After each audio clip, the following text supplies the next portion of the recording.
Hey guys, I'm Randy Younger, and this is another episode of Under the Radar, where we talk all things film. Oh, actually, in case today, all things TV. Well, TV about streaming about film. That's true. So it's kind of like it covers all the bases. But before we get into everything, I just want to welcome my wonderful panel of guest critics tonight, as always.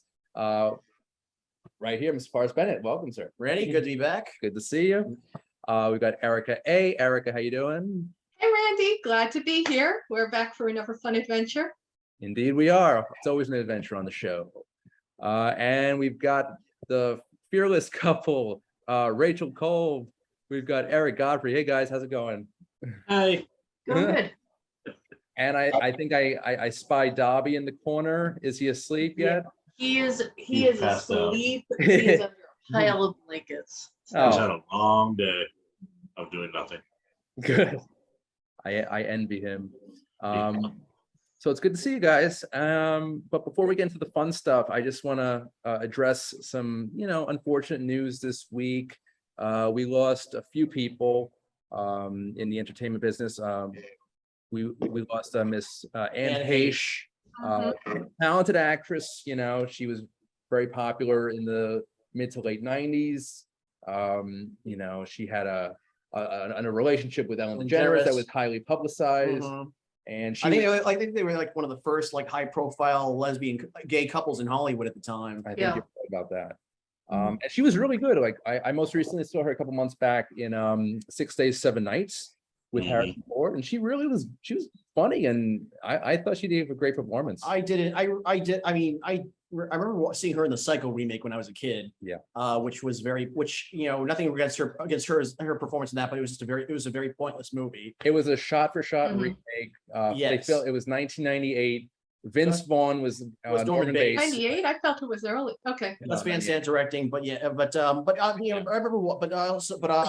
remember watching her in I Know What You Did Last Summer. She has supporting all that. Also, I just recently revisited her in Cedar Rapids with her. It was her, Ed Helms, and John C. Reilly. I remember that not being very good. I think it was pretty funny. Okay. Cedar Rapids, not actually filmed in our hometown of Cool. Cedar Rapids. Yeah. That's awesome. It was supposed to be filmed in Cedar Rapids, but they didn't. Yeah. They filmed it in Minnesota. Yeah. If you want to find out why, just Google Yeah. the Iowa Film Tax Program. Yeah, I was saying there was no tax. And the disaster that it was.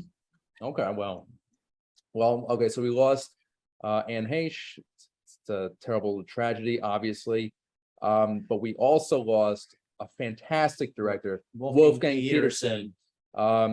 Never Ending Story, Air Dust Force Boots. One, In the Line of Fire, Troy. He did a lot of like thrillers and epics. Right, Perfect Storm, not a great film, but he definitely left an impression on home. I love Air Force One. That's one of my guilty pleasures. But We also lost just this week. We lost Q Lazarus. She was an underground singer. She a little Yes. but she contributed a little song called "Goodbye Horses" to Silence of the Lambs. Yep. Right. And Janice Hallwell Strike Back. So our hats are off to these three. May they rest in peace. They left a mark on entertainment, and it's a shame, but we'll remember them for sure. So, all right, guys, I just want to get into stuff. What we're watching this week, as usual. I'll start it off. I've been on Netflix for the past few days, actually for the past few weeks, I should say, watching Comedians in Cars Getting Coffee, the Jerry Seinfeld docuseries talk show. And I love it. It's just you throw it on. It's just a 20-minute episode, and it's just really entertaining. Great cars, great restaurants and coffee shops that they frequent. So it's really just free publicity to these places and these car companies. It's really wonderful. I also saw Domestic Disturbance, which is an older film, 2001. Also with Vince Vaughn playing a psycho. Exactly. That was like his weird period. It's weird to go back and look at those movies because I remember like by the time I was in high school, he became known for comedies. Right. But like it's funny to go back and watch those early movies and see him playing playing like a psychopath. It's weird. And- But he fits the bill. Like he's tall, he's kind of menacing. Yeah. Yeah. Well, that's kind of what the movie Freaky is playing on. Yeah. It's playing on both Oh, his comedic talents and then also the Mhm. fact that he can play a serial killer very Yeah. convincingly. I remember enjoying that one. We That was a reviewed fun that. one. Yeah, was that was That was a about good one. 2 years ago. ago. Yeah. I think Old School was when he kind of became a solidified comedic star. Yeah. Old school. Definitely Wedding volleyball. Crashers also. Mhm. Yeah. But yeah, Old School and Domestic Disturbance both released in 2001. So, Actually, old school was 2003. oh, my mistake. Okay. Well, and yeah, just yesterday I watched Scream 5 or just Scream. And We all know it's Scream 5. it is, it really is. It continues that timeline. But it's considered a requel, but Yeah, it's riffing on the idea of a requel. right, it's kind of meta. But I think Scream 2, they introduced the stab film. So that became like when Mhm. establishes the meta series. But enough about me. Mr. Bennett, what are you watching this week? Okay, so on the movie end of things, I saw recently. I'd say probably the best movie I've seen recently was Prey, the new Predator movie. Oh wow. Oh, it's not a series. No, it's a prequel. I love Yeah, it. everyone says it's amazing. Yeah, I would definitely say it's the best Predator movie since the original. Although I still like Predator 2 Okay. and Predators with Adrian Brody. I love Predator too. That's such an underrated film. Yeah, it was a fun one. Yeah. But yeah, right. Definitely watch it the first chance you get. Yeah. Um, Definitely will. and then also saw Easter Sunday with Joe Coy, which Yeah. got a lot of bad reviews, but as a Filipino American, it resonated a lot with me. How was Tia Carrera in that? Oh, she's great. Oh, she's great. She reminds me of my own relatives Okay. in the movie. Of course. And then Did you watch it Prey in the Comanche dub or in English? I watched the English dub, but I should need to go back and watch the Comanche dub. Okay. Just out of curiosity. Yeah, I know. I've always, but with the way Predator 2 ended, I always wanted to see. This is one franchise. Predator is the one franchise that I wanted to see to go the prequel route. Okay. Like do a period piece with Predator, and I'm glad that they did it. Nice. And it And turned did out it justice. All right. And did it justice. yes. That's good. Also, And everybody likes Predators, but I really did not see the I don't appeal. know. I don't know anybody who loves Predators. I know everybody hates The Predator, That's the one of the worst I've ever seen in my life. which was basically an attempt to marvelize the franchise, if you ask me. Yeah. But what else? Oh yeah, I also saw Not Okay with Zoe Deutsch. She Okay. plays this aspiring writer who fakes a trip to France during a terrorist bombing, Yes. and Hmm. her lie just blows up. Wow. But that's just the movie stuff. TV wise, I've been watching the new Beavis and Butthead on Paramount Plus. Good. It's like it never ended. Yeah. And then also, but for me, the big one, I just finished actually a book.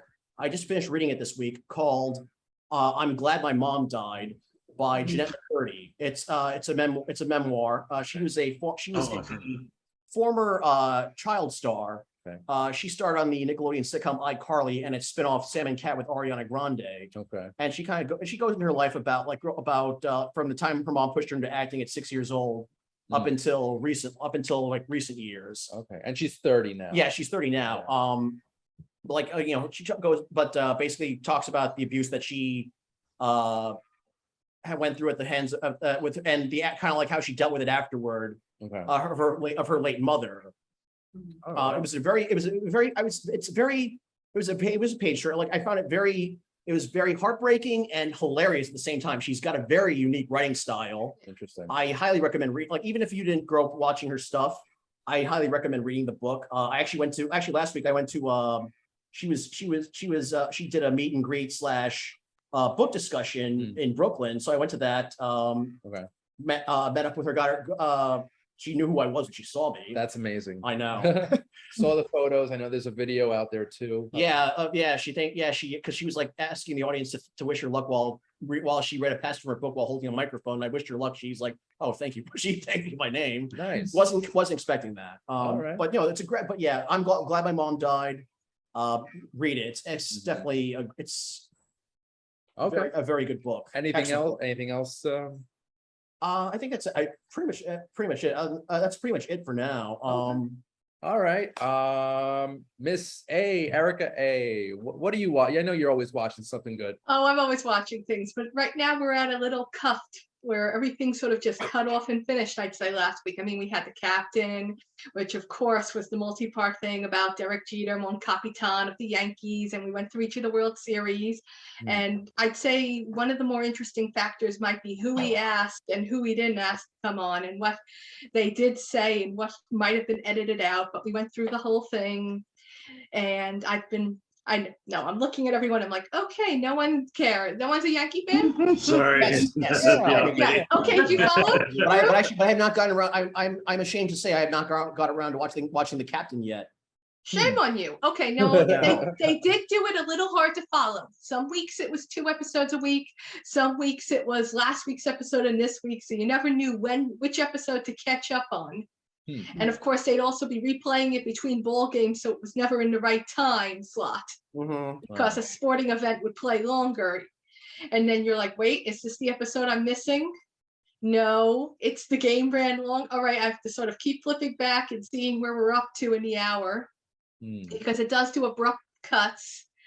And then they abruptly cut over what I thought would have been the most interesting year, which was the year that he almost never played because he was having the reoccurring injury.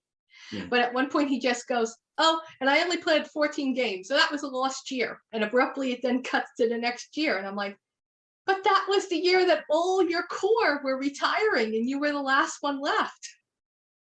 This is El Capitan. The captain. Oh, okay. Is it a documentary then? Docuseries Yeah. about Derek I was Jeter. about to say it's a news interview sort of. I guess you can call it a documentary, but it's just sort of all of them having a conversation at different times where abruptly one of them goes blah blah blah, and then I remember blah blah blah blah blah, and then Derek Jeter goes, he said that, okay, well that was what happened, but really, and then they say the next sentence and Derek answers, and then they have a long part where he didn't have anything he had to respond to. Yeah. So not quite At one like point the where Last his Dance wife with Michael comes. Jordan. Where can you No, see not it? like Michael Jordan's. But yes, the same directing style, Got but it. not quite as crazy as Michael Jordan yelling at the screen saying that I'm going to destroy him. Erica, how can you see the captain?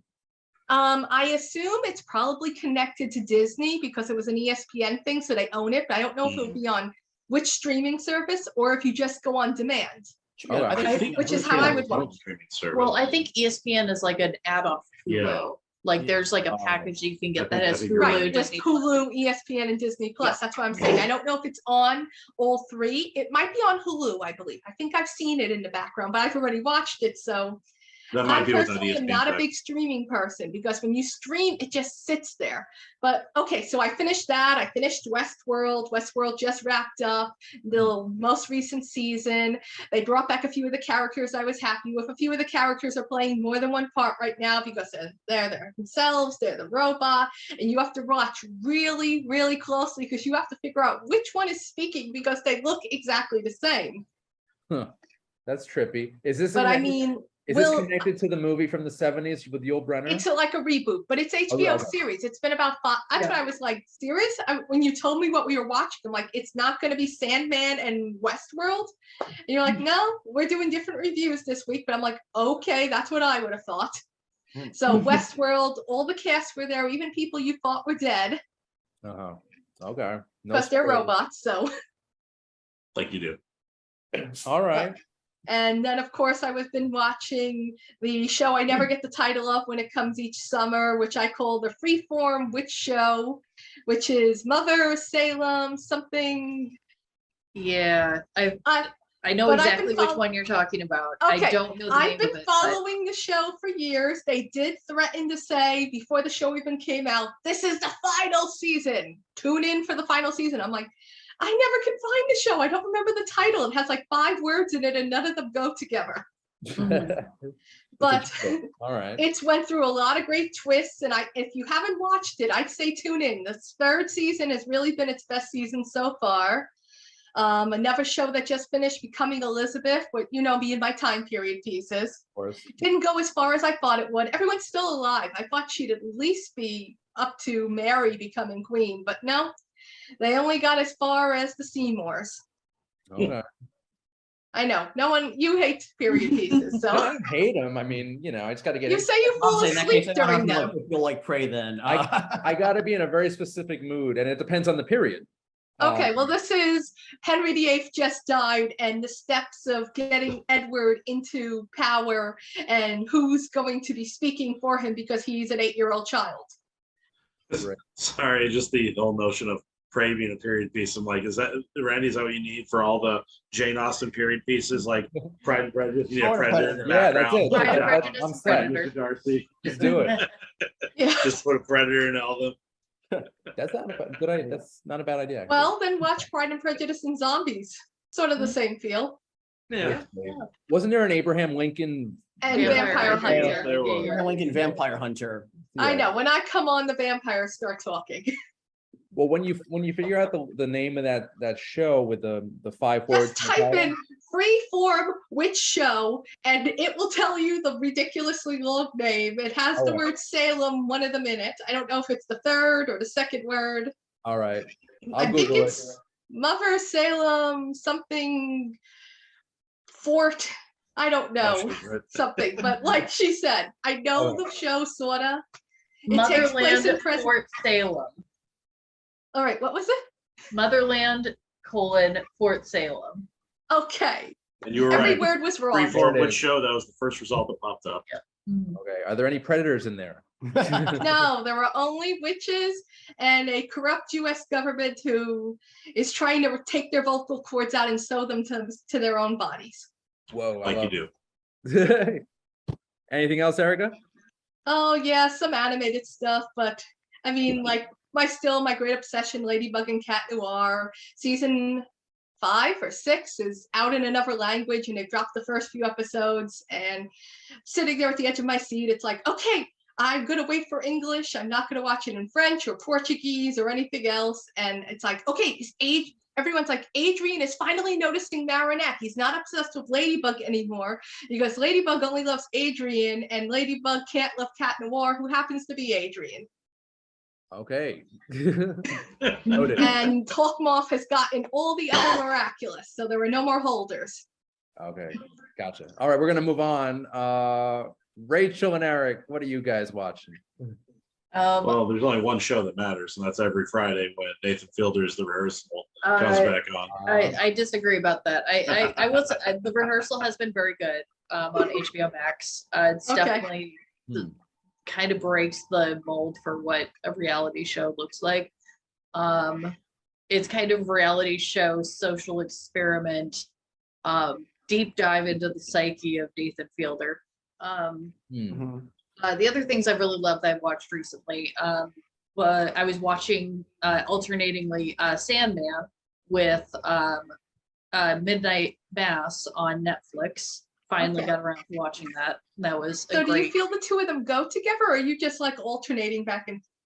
Well, I was very, very sick for about a week, and I was trying to stretch out Sandman for as long as possible. We're 'Cause actually I only not- got a few episodes into Sandman, and now I had to cut off to I watch still need to everything. watch it. Hmm. I'm a fan of the comic book, but I still haven't seen the show yet.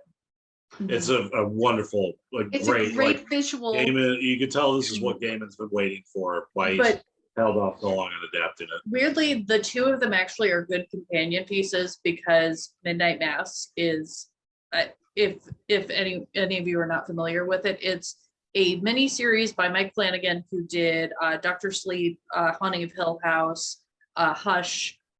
It is about a New England fishing town out on this island, and due to circumstances, they're going through very rough economic times, and their local priest has gone away on a Holy Land trip, and they have an interim pastor that has come in, and miraculous things start happening, and then terrible dark things start happening at the same time. It's very, very Stephen King, and it's really fun. Okay. Is it? He's not a superhero, is he? No, Oh, okay. I don't want to say I like that no, reaction. but there's definitely weird supernatural things going on that especially tie back into Catholic teachings and a lot of the Catholic faith, and also a number of the characters that are Does it get either too creepy? completely in complete disbelief or like falling out with the Catholic faith or are completely dogmatic. So it's really interesting. Cool. Does it get too preachy at times though? I don't think so. I'm trying to think of something else to compare it to as far as, because it's a really great melding of horror with sort of these deeper discussions about Is it a faith. better watch than Chapelwood?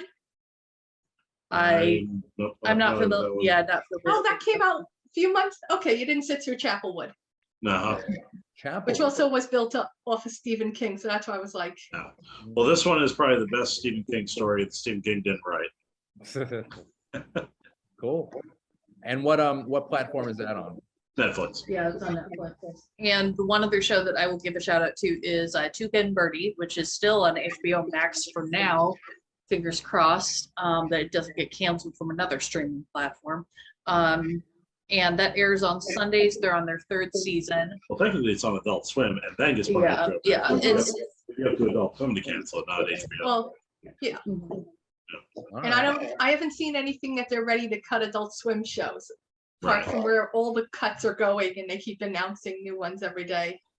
yeah. There were some other Cartoon Network ones that got the cut recently, though. That's why I'm a bit worried. So All right.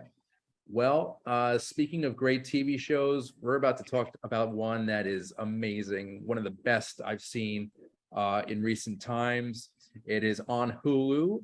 It's called The Bear, and it basically is about a young chef who he comes from the fine dining world, but after the death in the family, he comes back to his family's business in Chicago, where they sell Italian beef sandwiches, and they're very popular. The show is gritty, it's realistic, it's great camera work, and the cast is phenomenal. We've got Jeremy Allen White, who plays, basically he's the lead character of this young chef who's basically just trying to run his family's business. He's got a volatile cousin who is sort of involved with the mob. You don't know, he's a very unpredictable character.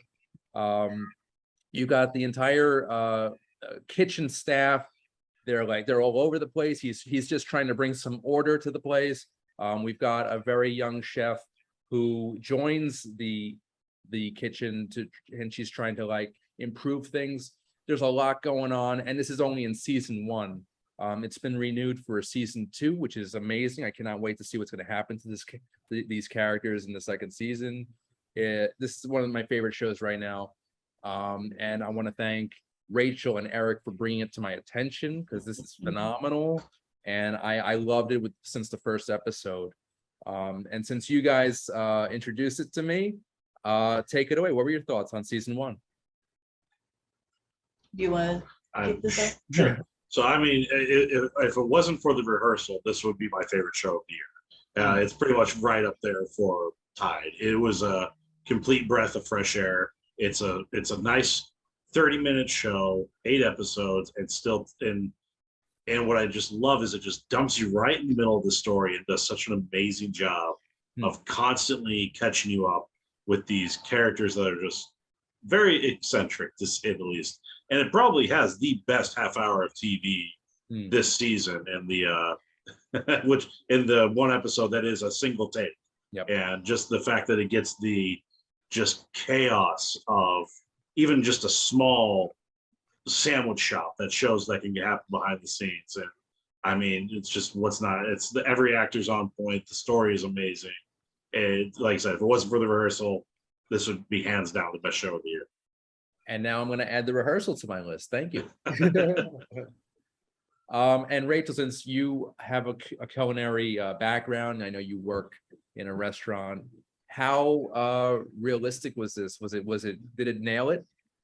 I will say that the restaurants that I work in are not quite the environment going on in the Bear, particularly the really toxic stuff. But I do know that's very true for a lot of kitchens, unfortunately.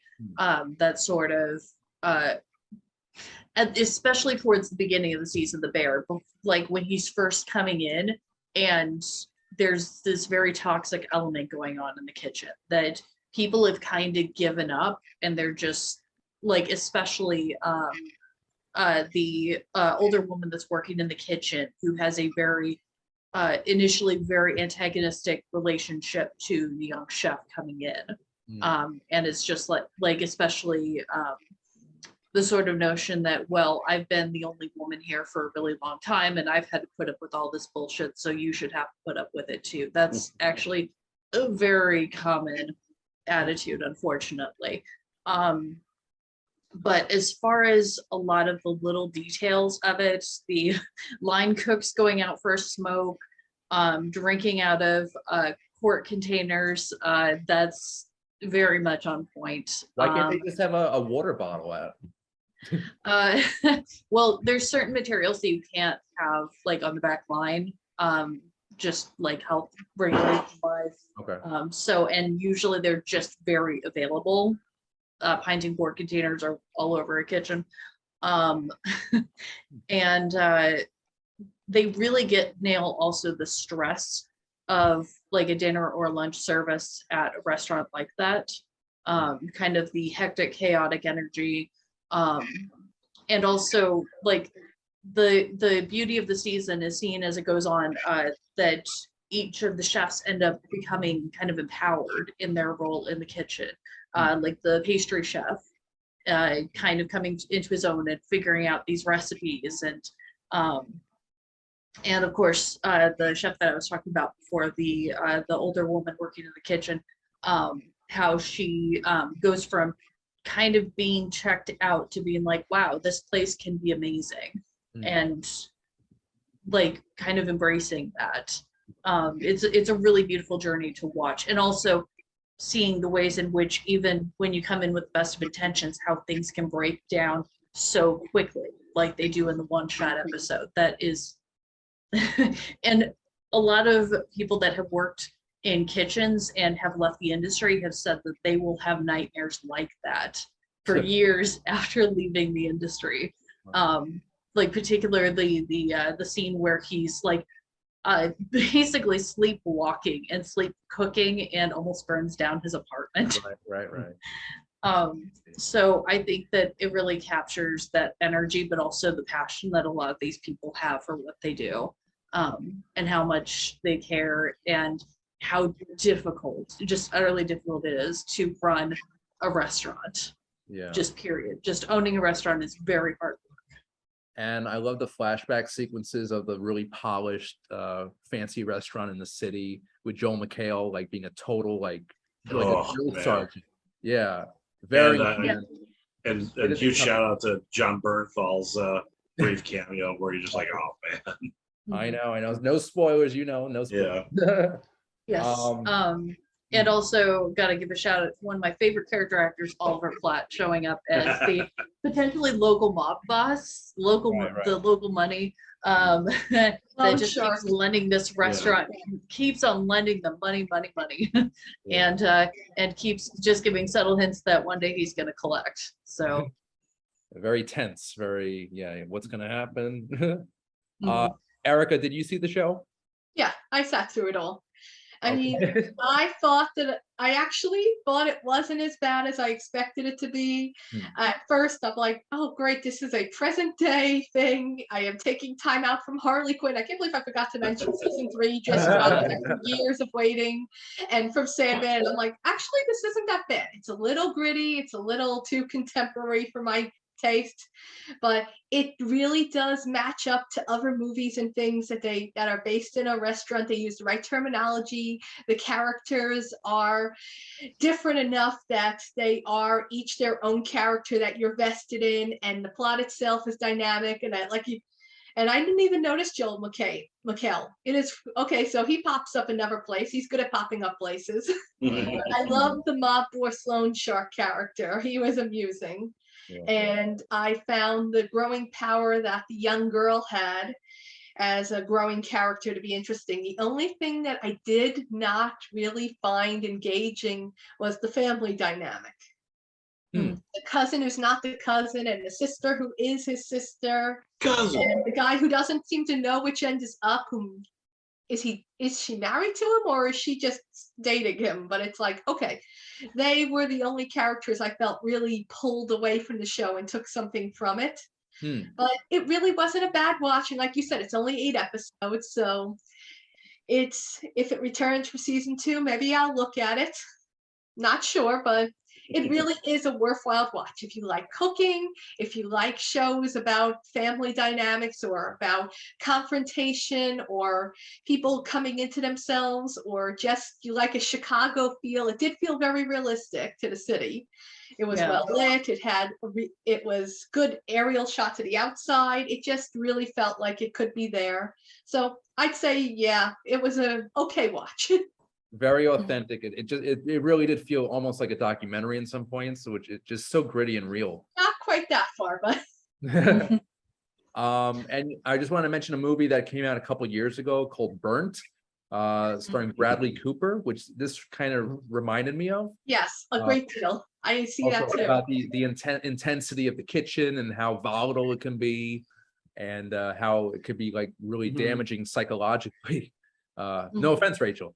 None taken. It's very burnout in the industry is real, and it all depends upon taking care of yourself and also fostering a good environment in the kitchen. So. Yes. And I want to mention that the series was created by Christopher Storer, who he did a Netflix movie a couple years ago called 8th Grade. Actually, it wasn't. Actually, I believe that was. I think that was a Netflix original, but I mean, it's on. I think it's on. Well, it was distributed by A24. Yes. It was on Netflix, but But that was excellent. But it was. yeah, no, he's a great.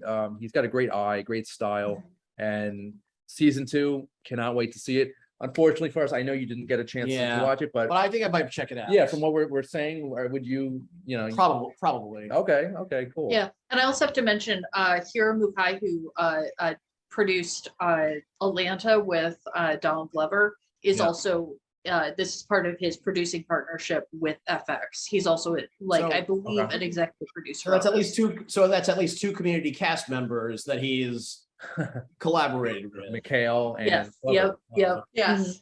Would you guys recommend Atlanta? I haven't seen it. Oh, Atlanta's amazing. Yeah, It's- it's really good. Nice. All right, cool. Well, that's great. So we've got The Bear. It is streaming now on Hulu. So check it out. It's amazing. I'll never forget, Rachel, you had a very glowing review. You're like, you totally got to check this out.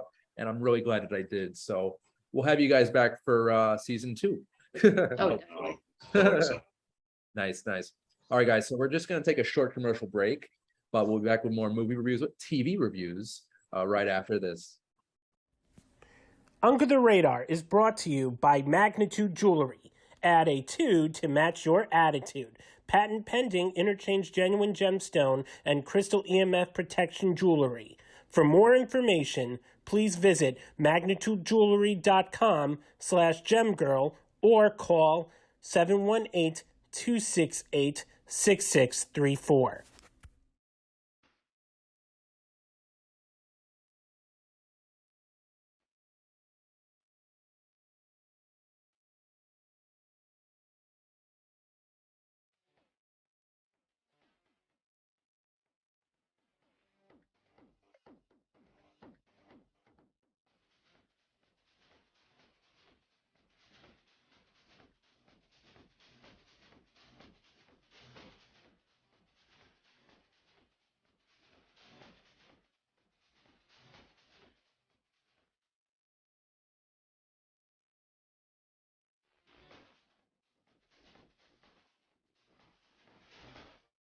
Hey guys, welcome back to the show. Randy Younger, Under the Radar, and our next TV review of the evening. Very excited about this one. Yep. It's called Light and Magic, and it's a docu-series on Disney Plus that basically chronicles the history of Industrial Light and Magic, the visual effects company behind Star Wars. Founded by George Lucas. George Lucas, Spielberg has used this company pretty much his entire career. As has James Cameron. Right, Ron Howard. It's just that ever since Star Wars, since 1977, they've been banging it out. Fantastic visual effects for blockbusters, for smaller films, for TV shows. I think even commercials, but Mhm. they have their hand in everything. They spawned Pixar. Yeah. Yep. And yeah, Industrial Light and Magic, you see it in the credits of pretty much every blockbuster nowadays. And when you look at a poster, when you read the credits there, special visual effects and animation by Industrial Light and Magic. Yep. And yeah, George Lucas, he started it all. He Mhm. brought together this ragtag group of creative geniuses and Artists, filmmakers, puppeteers. It's Stop motion model makers. Yeah. model makers. Yeah. We've got, Phil Tippett, Dennis Muren, John Dykstra, Joe Johnston, who would later become an acclaimed director himself. But I love this. I was fascinated by it. They throw a lot of history at you, Mm-hmm. a lot of information, a lot of great stuff. Excuse me. But this is one of my favorite docuseries of all time. And I just want to thank, everyone who was involved with the production. Forrest, what did you think of Light and Magic? Oh my God, it was oh God, it was great. They kind of like it's because there's so much history with this company, Yeah, and yeah, they could only way they could do is as 6 1-hour episodes. Yeah. It was really interesting to see how like all this stuff was created, like from conception to what we Yeah. see on screen. yeah, Like all the technology, also just like all the technology that they Mhm. developed over the years. they started literally from nothing. Nothing, They just yeah. had like an empty warehouse with some offices and just some talent of some really amazing people. And If I remember correctly, if I recall correctly, like Fox kind of told Lucas he was on his own as far as developing special effects. right, And Yeah. that's how ILM came about. pretty much, yeah. Uh, But that's probably my favorite aspect of this is that he turned something into nothing, not just nothing into something. nothing into something. Yes, excuse me. But yeah, just the raw talent that came Mhm. about and how Raw they were talent, just- raw imagination. yeah, it's just incredible what they've accomplished, and really, I was just blown away by this. Mhm. Erica, what did you think of Light and Magic? Oh, I'm glad it was only 6 episodes because Oh. I was not thrilled with it. Really? Having to stop what I was normally watching to have to sit down to some of the episodes, like episode 2, really, I felt like it flowed better and I was more captivated. But a Mhm. lot of it just felt like it was everything that in production they tell you not to do, that you should catch that in pre-production. How long is this person going to speak where we're just gonna have a single shot? So, and I'd be like staring between photo of his younger head, his older head, younger head. I'm like, when is he going to do something? It is such a great topic. And they, like you said, they did so many things and they had so many amazing parts. And yet so much of it was just random side conversation that I felt like they wasted so much of an opportunity. The 6th episode I felt I really got into, where we finally got up to present day, and it was like all these, how far this company has come. But for the most part, I just felt it was a real miss with such a great opportunity. So many projects they worked on, so many places that they had their hands in, how much they grew as a company from the scenes at the beginning where they had to first develop the first cameras and they carved out all the models and they decided between the claymation, and they gave us an era of when they were by talking about other movies when they were first starting out and what they did. And you get to look at it and go, oh yeah, that's sort of silly looking. Right. And then you move along, but maybe it was the pacing, maybe it was the editing itself, but I just felt it missed on so many levels. You know what? I sort of agree with you on the fact that they did not touch on any of the classic films of the 80s and 90s. They just did talked about- briefly. I mean, Briefly. I would say, but a good chunk of it was devoted to the original Star Wars. Yeah. It was Star But Wars. even and the they kinda- original Star Wars information was so much about where each one of them grew up and the slip and slide forever and the time should- limits. You know what? They should have dedicated every episode to a filmmaker. Right? No, because Should've done it a- should have been A more Zemeckis about the episode, a actual. Cameron A episode. Jim Henson episode. He wasn't even mentioned. I Well, don't because think. I think the problem is that the fact that they're trying to tell it sequentially. So the problem is Yes, that we were watching ILM from birth to here. and that and I I think the didn't problem is mind if at you- all. I like the Yeah. sequentialness. I just felt And so that if the you do a single creators- director, it just throws the whole linearity, like watching the Yeah. evolution of the business. Yeah.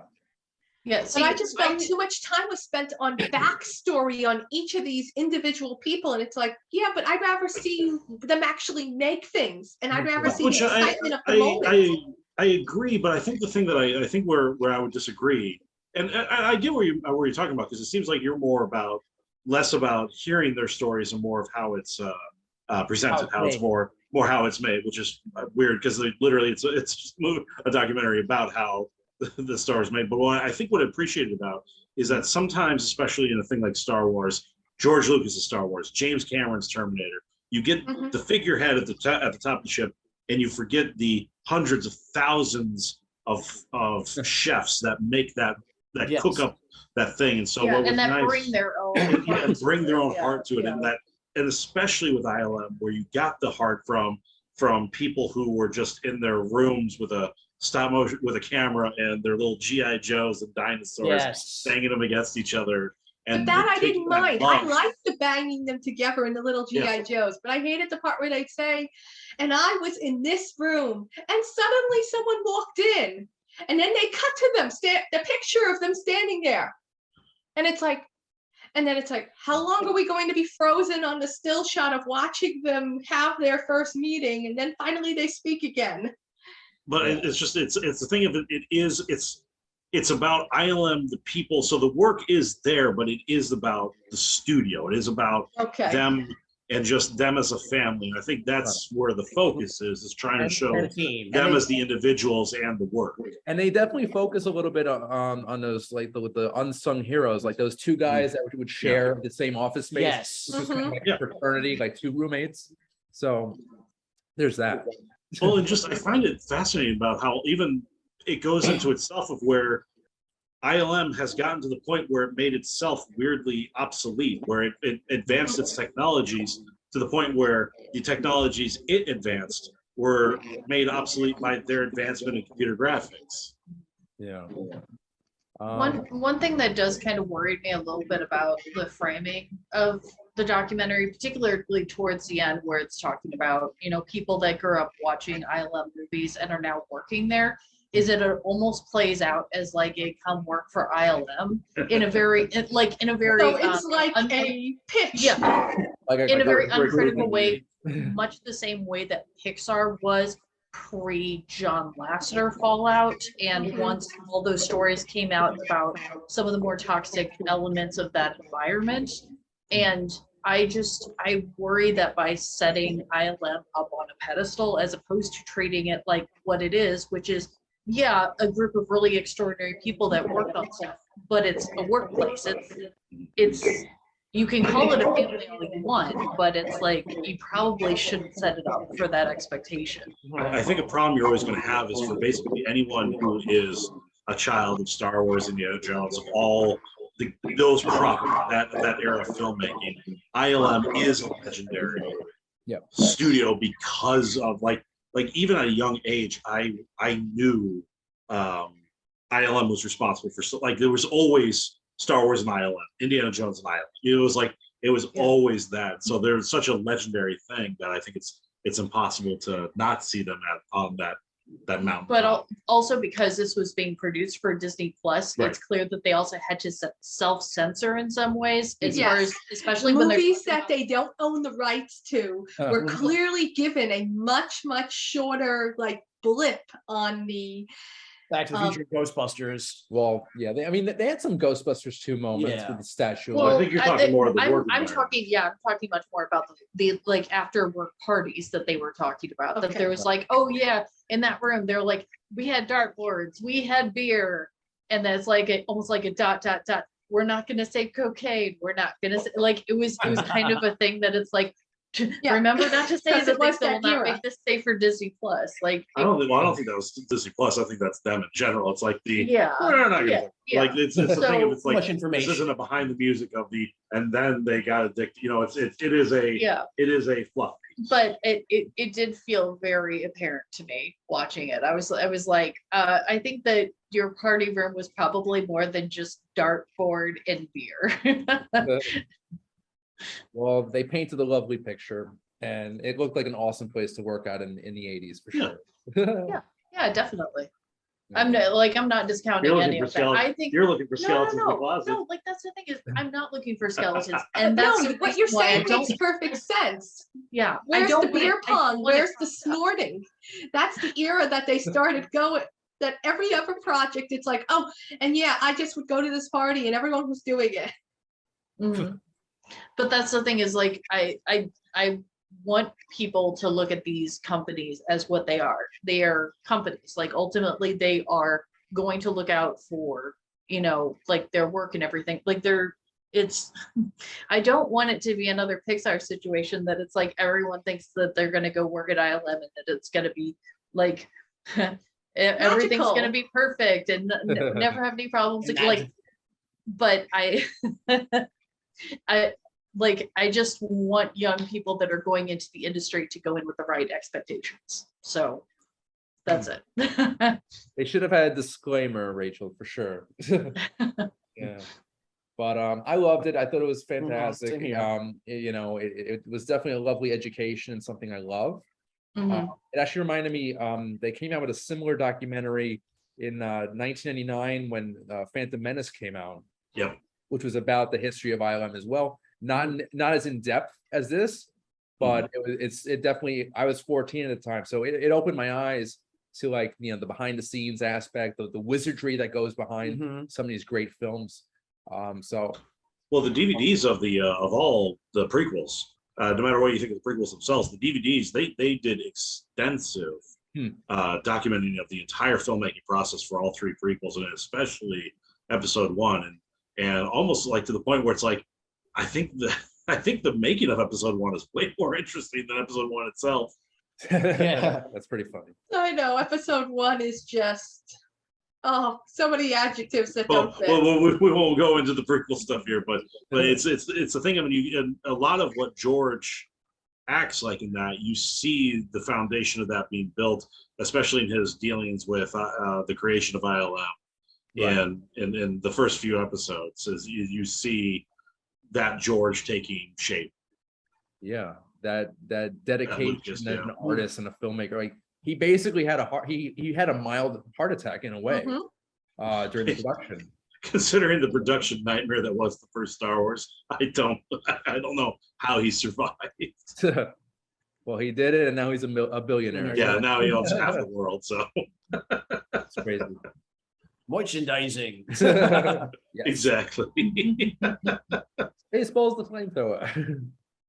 Kids love that one. Oh, it's too bad. Yeah, actually, because ILM did the special effects on Spaceballs. I would have like, It's funny. I would like to have seen them get a mention. Oh man. Erica, favorite ILM movie? Might be Terminator too. Nice. Good choice. Yeah. The first instance of morphing. Correct. Which they debated the spelling, and I disagree. I I'll go for the Power Ranger spelling. like the Power Rangers way too as well. Where it's like got PS1 style graphics. Yeah. It definitely makes more sense with a PH. I agree. But I'm saying just the whole randomness of how they go off on these tangents, and that's a perfect example. I'm like, okay, I'm arguing off the screen on the debating of spelling. It's kind of silly. Forrest, favorite ILM movie? Oh, probably back to the Future. Ooh, yes. Yeah. Why the same? Yeah, Back to the Future Part 2 or Ghostbusters 2. Very fun. Actually, wait, they didn't do the special effects on the first Ghostbusters, did they? No, I think that was a separate company. Okay. I forgot what. So the- yeah, in that case, I will definitely say Back to the Future. I stick with my answer with Back. I stick with Back to the Future. the first one. Yes. Nice. Well, the whole trilogy. Yeah, that's one great movie, as you can see. Yeah, sorry. Rachel and Eric, favorite ILM movie? I'm gonna go Jurassic Park, mainly because it's very fresh in my brain from the show. So, but that movie holds up so well. It is fantastic. I think actually the Lost World's visual effects are more seamless, but Mhm. they're both fantastic films. Yeah, and the problem is you both mentioned Terminator 2, Jurassic Park. I think I'm gonna have to go with the original Star Wars just because it's hard to beat just them slapping it was hopes and dreams slapped together with super glue. And the fact that they had that resources, and even before George went back and started poking and prodding and adding this and adding that, even the original one, it just still is a remarkable feat, Mhm. especially. The things that they did in the first few episodes of this documentary, Yeah. amazing. Like Yeah. creating like the Yeah. Death Star, like almost, like Yeah, a couple feet long Right. on the floor, walking around, Yeah. camera angles. It was but I mean, just watching like them design the opening shot, like that is still to this day. Like, I mean, it was the problem with watching it. It was the thing. It's like, well, New Hope's on Disney Plus, and so it's like you watch it, and you're just like, it's that nostalgia, that lizard part of the brain just triggers it, and just seeing how much they knew how to do that, and they just did that with a little, just two models turned upside down and scraping the motion camera across it, and And that- it just and that first shot of the Star Destroyer chasing the blockade runner. yeah. Iconic. Yeah, that was the first official shot of a legacy. So it's amazing. Yeah. But yeah, guys, I can't praise this docuseries enough. Light and Magic now streaming on Disney Plus. So check that out. And we have a few minutes. I just want to do some coming attractions for this week. And coming out September 2nd, we've got Honk for Jesus, Save Your Soul. Oh. It looks ridiculous. And it's a comedy with Regina Hall and Sterling K. Brown. And they basically play a married couple. Brown is a pastor, and there is some kind of scandal. So I mean, I love Well, both. the trailer, what I got was, it looks like they're basically like an evangelist family having to rebuild their Yeah. church after something happens. Yeah, it looks funny. I mean, I'm sure they have great Oh, yeah. chemistry. And the tagline is "Lord help us." I love it. All right. Next up, we've got Burial, which is a little more serious. A small group of Russian soldiers have the task of taking Hitler's discovered remains back to Stalin in Moscow. Oh, jeez. Directed by Spider-Man's uncle. Ben Parker. That's odd. But Like, Yeah, seriously? Yeah, Ben Parker. Okay. I mean, I know it's not actually Spider-Man. I'm like, it literally does say Oh, that. with great power. with great power, take Hitler back to Moscow. Yeah. The Comes the responsibility of Hitler. Wait, you forgot the responsibility of taking Hitler Yeah, back to taking Moscow. it back. Oh, Right. Thank you. Okay. And last on the list, it's a light week for releases. We've got, I think it's a Spanish film. It's Waiting called, for Bojangles. yeah, Waiting for Bojangles. And it is a drama. Doesn't look that interesting. Some nice locales though. It looks like a nice, some nice sets there. Some locations. All right. So we have a few minutes left. Is there anything you guys are looking forward to seeing, Forrest? I mean, I want to get around watching Bodies soon. Yes. Yeah. I already have a ticket for Clerks 3, which I'm really excited about. Okay. Awesome. That's good. I still have to rewatch Clerks 2. I remember not loving it when I first Oh, I saw loved it when it came Yeah. out. Yeah. Not as much as the original, right? No, and Kevin Smith is one of my filmmaking heroes. Like Clerks is one of those movies that made me want to make movies. Hmm. Um, Nice. Yeah. or the original, actually, the original Clerks is one of those movies that made me want to make movies. what was the budget on the first Clerks? Because Like, well, it was like $5, I think. I mean, it Oh, looked, he might have gotten $20 actually. Yeah, I know. All joking aside, he had this. The big thing was he sold his entire comic collection to finance Yes. Clerks 1. Yes. wow, that's sacrifice. Yeah. I believe that. That's I think he's bought all of them back at this point. yeah. He did. That's awesome. No, he really invested in himself to get that first one made. Yeah, it's so funny too, so original. Oh yeah, Clerks One is. Yes. I don't know if it's my favorite Kevin Smith though. I think Dogma still is my Right. favorite of all of his movies. Yeah. Chasing Amy's pretty good. It's a little overrated in my opinion. It's a little date. I would say it's a little dated in its message. Very dated. Yeah, Yeah. Definitely probably is. dated. I really love Mallrats. Mallrats is Mallrats. underrated. I watch that one every Easter. That's the first Kevin Smith film I ever saw, and it got me into him when I was a teenager. Who did he do Tusk? Who did Tusk? He did Tusk. He did Yeah, Tusk. he Yeah, he did did Tusk, Tusk. yeah. He did Red because when he was trying to get out, he did Red State, he did Tusk, he did I know there's another one more. Oh, he did the one with Bruce Willis and Cop like- Out. Cop Out. Back in the day. Yeah. And then I know he directed some of the, I think he directed Supergirl and like some of the other DC shows. Yeah, he's on- done some Yeah, DC some of the, stuff. but not all the episodes, because And- Oh, sorry.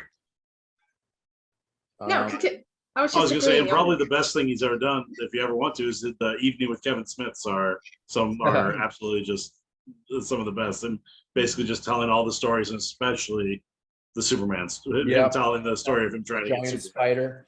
spider. Yeah, Wagnerian Snare Beast. Yeah.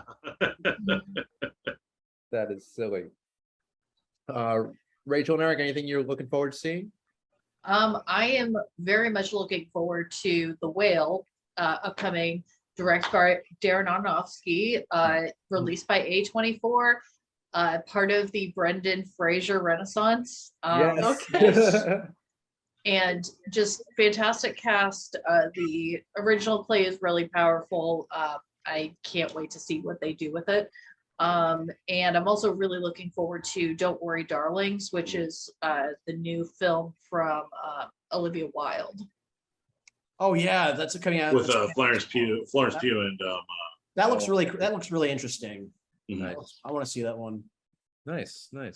Eric, same. for you? I'm definitely looking forward to those ones. The Marvel person to me, of course, Wakanda Forever. That trailer just blew me away. It's the thing, of course, how are we going, like the thing of having to do a new Black Panther after the tragedy of losing Chadwick Boseman. And so I think it's in safe hands, and I'm going to be very interested to see how this builds on that. And it's clearly doing it with a lot of respect. And that, like I said, the first trailer was just gobsmacked after watching that. Yeah. Also, Halloween Ends. I'm also looking forward to. Black Adam should be good too. But I just want to go around really, really quickly. What are we working on? What are we plugging tonight? Mr. Bennett. All right. So this week, I'll be working on a film shoot for a movie called low budget horror movie called Brooklyn Love Doll Massacre from Rocco George. I will be an extra. I'm going to be an extra in that. Cool. All right. Anything else going on? I've got actually another movie that I worked on. It was my first movie as an actor. Amityville Thanksgiving. It's coming out November 8th to DVD and Blu-ray, and I recently got some press from Fangoria magazine, Bloody Disgusting, Nice. iHorror, like a lot of the major horror media outlets, Right. which was very exciting. It's very exciting to be part of something that's getting that much coverage from horror media. And you were sure. I was an actor in it. It's my first time. It's my feature film debut as an actor. Wow. Cool. That's exciting. It's like, yeah, it's $1,500 slasher flick, and it's getting major press, at least as major as you can get from horror media. And maybe you'll get ILM in the future to Erica, anything you want to plug tonight? Oh, no, nothing to plug. Still at the project that I can't really talk about, so Top might secret. vanish for a few months once it actually starts up. Oh, wow. How about you guys, Rachel, Eric? Well, you can always find me on weekends over at the Law of Donut Engineering, aka the Lodge in Jersey City Heights. We have our menu for August going on right now, and you could go to their website, check that out. Also, their Instagram unfortunately got compromised and they had to start a new account, but they are back on Instagram. It's the_lodge, LODG _donuts. So All right. Is there anyone working there? Like, do you have a secret genius like in the Bear who's like secretly working on that's you. Well, Okay. I was gonna say, we're already working on next month's menu, if that tells you anything, so, Man, you should get like a cross promotion with Hulu or something. Do There you something. go. Yeah, maybe they'll give you your own scripted crime show. would love that. Well, we've been talking about wanting to do a Ms. Marvel donut in honor of our Jersey City superhero, so. Yes, perfect. Maybe you can get Iman Vellani to come to the store, have That'd like be awesome. kind of some event. Do a meet and greet. Yeah. Meet and eat.